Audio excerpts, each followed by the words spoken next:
There's a two-step move called the Backdoor Roth IRA that lets a high earner who's legally banned from ever opening a Roth account stuff tens of thousands of dollars into one anyway, completely legally, and your bank, your HR department, and your high school econ class will never tell you it exists.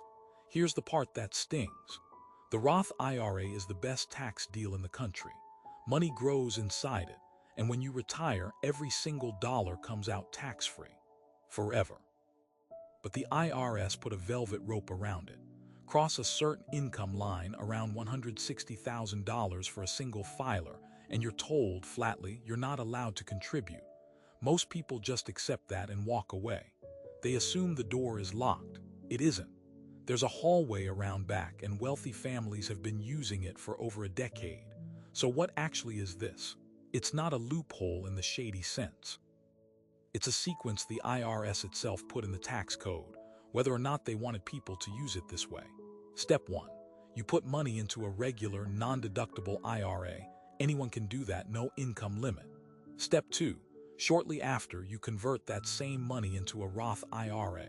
Because the money was never deducted, there's little to no tax owed on the conversion. You just walked money through a side door into the one account you were told you couldn't have.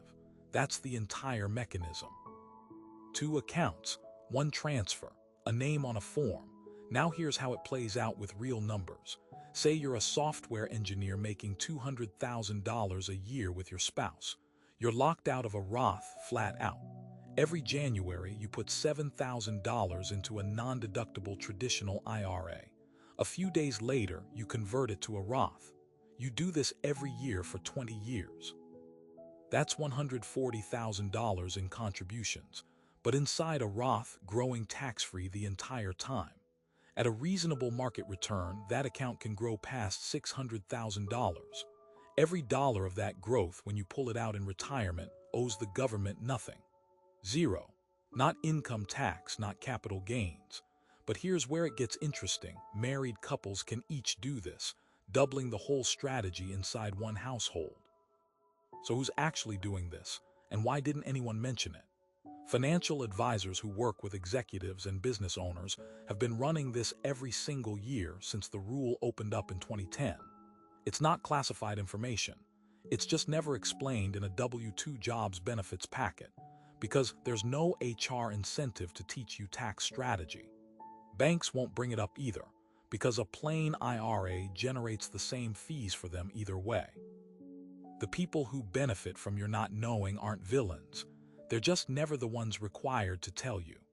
The result is a 2-tier system, one where the informed convert quietly every January, and everyone else assumes the Roth door is simply closed to them. Now the catch, because there's always one.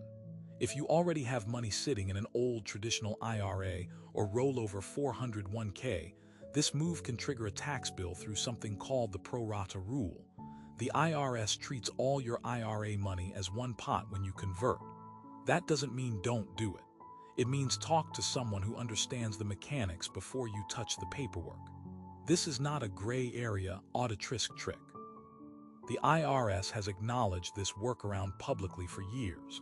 It exists because Congress wrote the rules narrowly and never closed the gap. Using it isn't cheating the system. It's reading the rules more carefully than the person next to you.